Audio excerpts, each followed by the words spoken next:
Fala pessoal, tudo bem? Eu estou aqui fazendo mais uma vez um comentário público sobre algumas circunstâncias que estão na conjuntura atual. Mas assim, em primeiro lugar, eu queria que vocês encarassem isso aqui como entre aspas, um desabafo, né? Assim, desde que a gente entende que procurando se aprofundar e aumentar o repertório para entender como funciona algumas engrenagens do mundo que a gente vive, a gente acaba conseguindo enxergar coisas que a gente não enxergava antes, de algumas coisas básicas e alguns processos um pouco mais dolorosos do que o normal, né? Então, assim,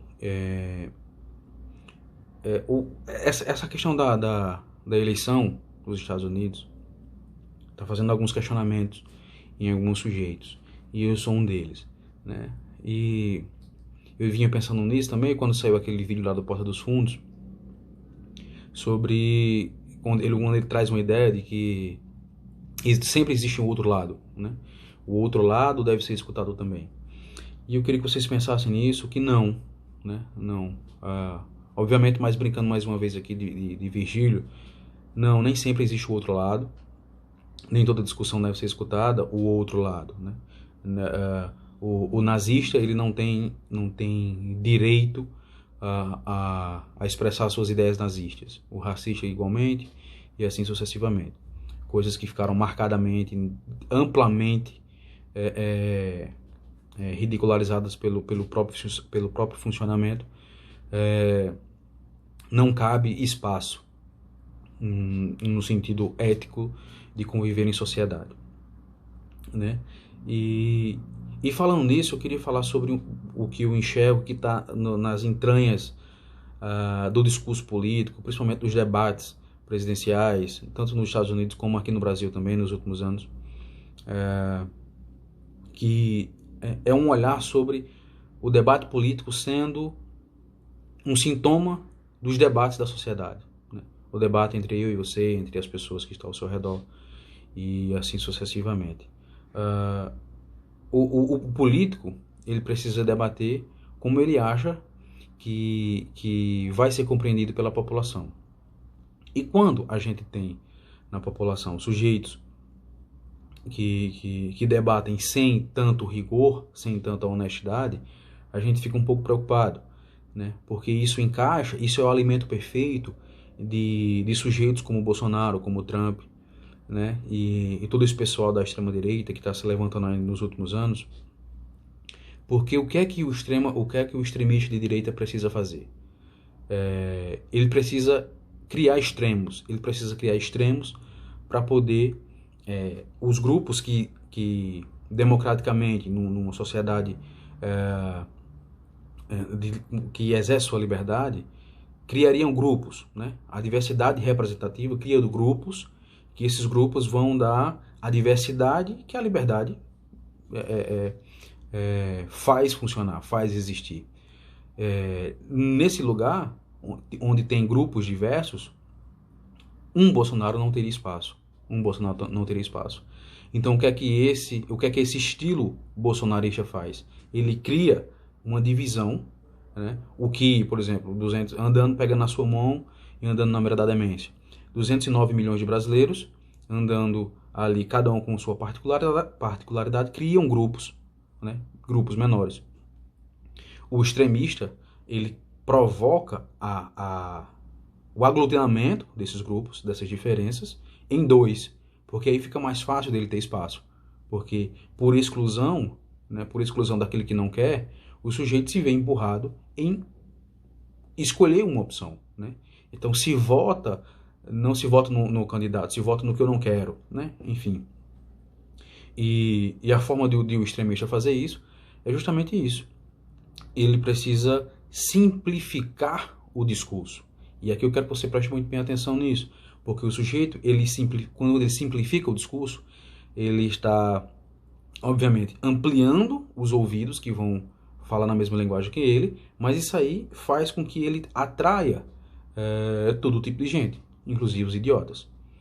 E eu quero que você perceba muito essa estrutura que eu estou querendo fazer você pensar, de que a política, o político, o debate político é um sintoma de como funciona a engrenagem social. Então, assim,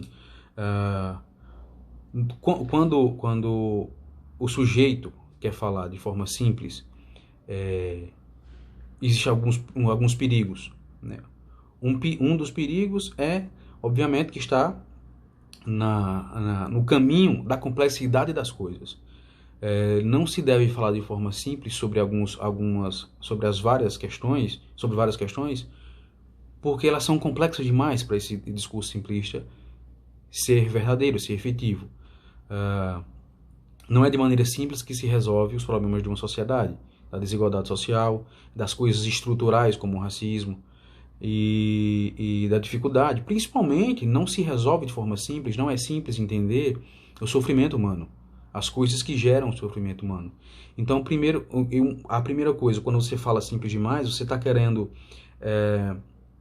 além de outras coisas, você está querendo fazer com que a pessoa que sofra daquilo ali está sendo idiota, né? É burra. Se é tão simples assim, por que ela não percebeu? Então, não é tão simples assim. Existem muito mais coisas do que esses sujeitos que têm a receita pronta de como resolver as coisas falando que é simples, pode imaginar. É muito mais sério do que isso. Não é o político falando simples sobre como resolver acesso à saúde e educação, ele não está sendo condizente com a complexidade da realidade das coisas, né? O discurso simplista não dá conta da complexidade do sofrimento humano, das relações, né? Das relações. Então, eu queria que você pensasse nisso, pensando no sentido de que todos nós somos agentes da sociedade, somos agentes políticos, somos constituintes ativos de uma sociedade.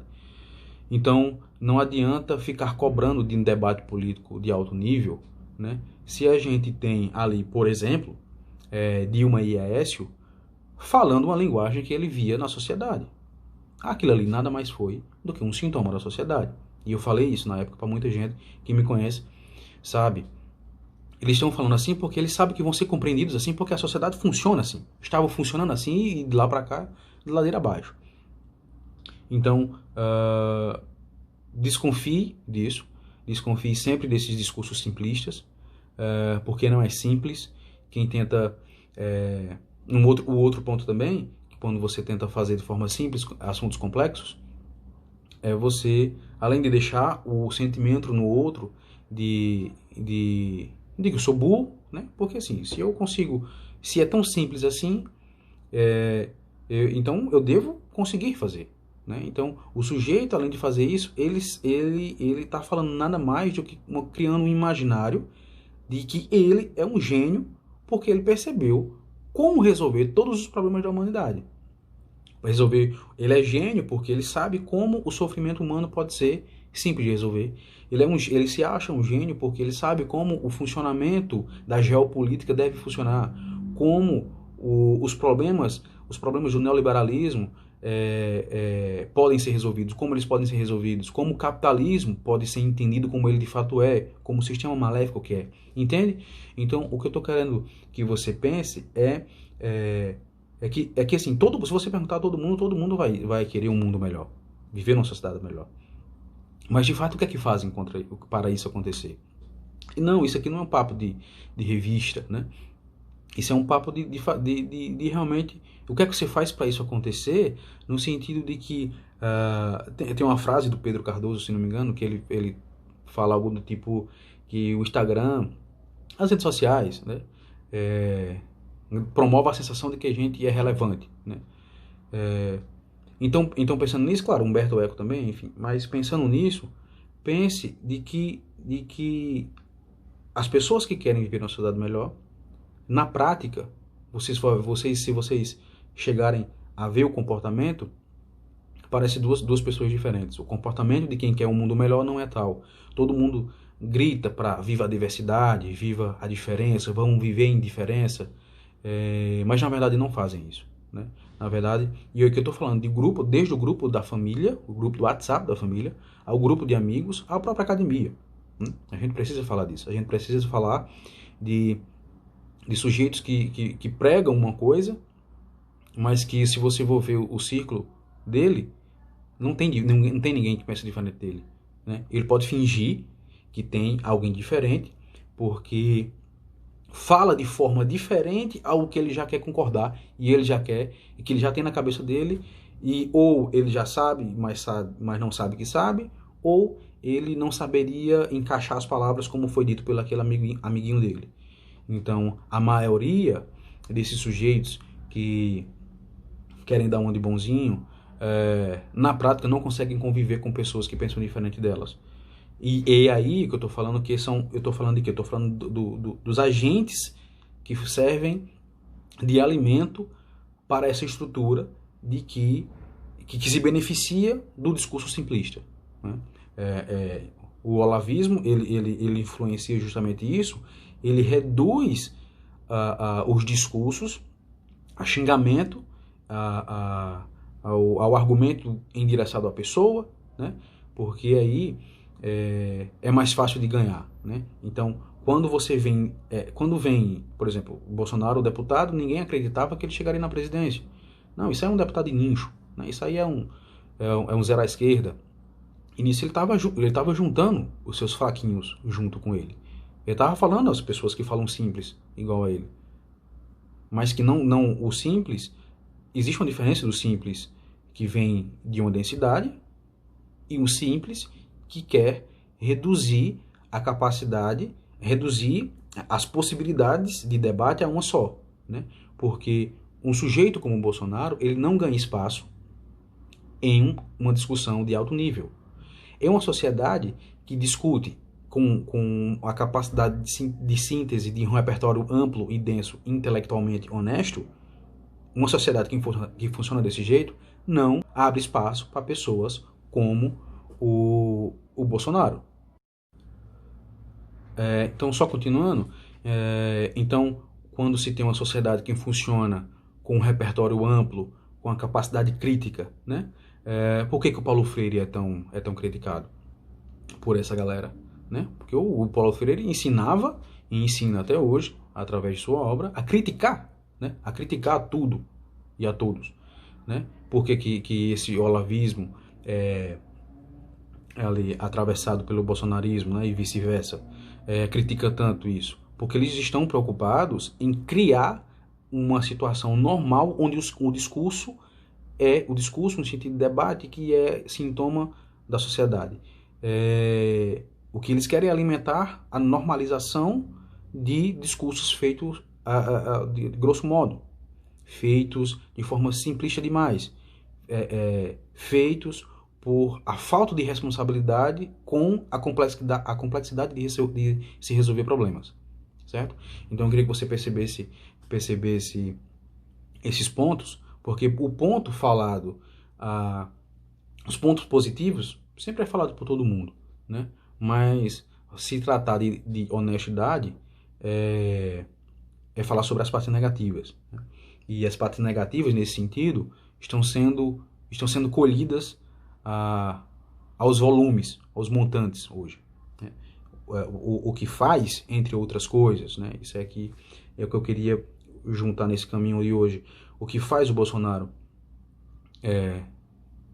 ocupar um espaço X é que a normalização de discursos feitos sem capacidade, por agentes sem capacidade, né? Então, quando o sujeito aceita, por N motivos, entrar numa discussão onde ela começa pelo fim, onde ela começa com... Mas você está de que lado, né? Ela começa assim, mas você tem que opinião. Não, conversa com a pessoa sem saber que opinião ela tem. Descobre isso. Tenha a capacidade de trocar repertório e entender como ela funciona. Analise o discurso dela. Não esteja preocupado com o ponto central. Esteja preocupado com o que argumenta o ponto central. É aí onde está o problema. O problema é entender a forma, a linguagem, e não necessariamente o conteúdo do que ela está querendo falar. É como ela fala, né? A estrutura que serve de carcaça.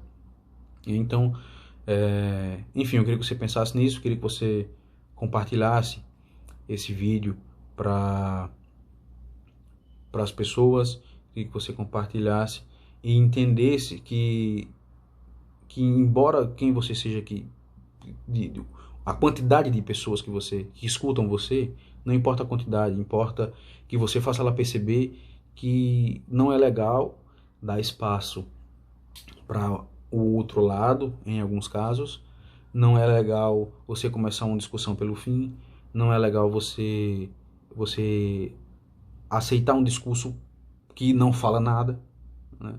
Existem muitas pessoas que estão debatendo, mas o que gerou o debate foi um nada, foi um argumento que não existe, uma fake news, uma indagação negativa, né? Uma afirmação de algo negativo no outro, né?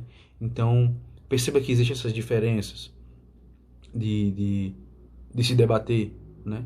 Então, procure analisar as pessoas. Veja se no seu ciclo de pessoas tem esse tipo de sujeito que prega a diversidade, mas que não fala com quem pensa diferente ou que não aceita que o outro seja diferente, né? Existe essa diferença entre pessoas que falam com o outro, mas a disputa é tão grande que a possibilidade do outro estar certo não existe, né? Então, é isso. Eu sinto que muitas pessoas que estão falando óbvio estão cansadas, e realmente cansa, porque a gente deveria... Eu já falei isso, eu sempre falo, eu sou repetitivo às vezes. Era pra gente estar falando sobre outras coisas.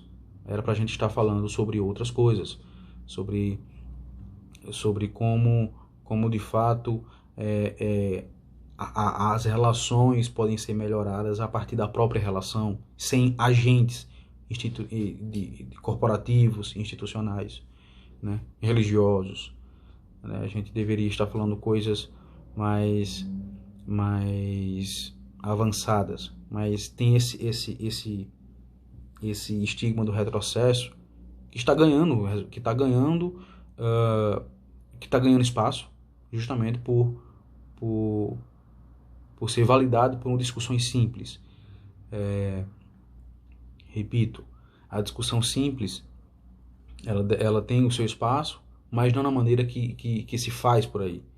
Ela deve ser espaço, ela tem seu espaço no âmbito que flui naturalmente, certo? Isso aqui eu não vou destrinchar mais, essa frase que eu falei, porque aí é pedir demais. Mas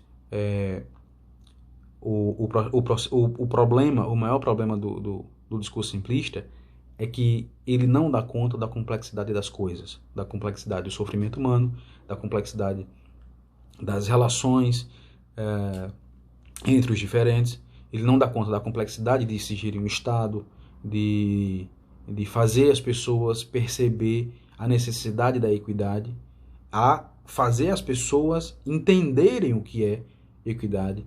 Então, a realidade das coisas é muito mais complexa do que você acha, do que seu amiguinho acha. As coisas são mais difíceis, são mais complicadas. Existem outros fatores que a sua fala simples não abarca.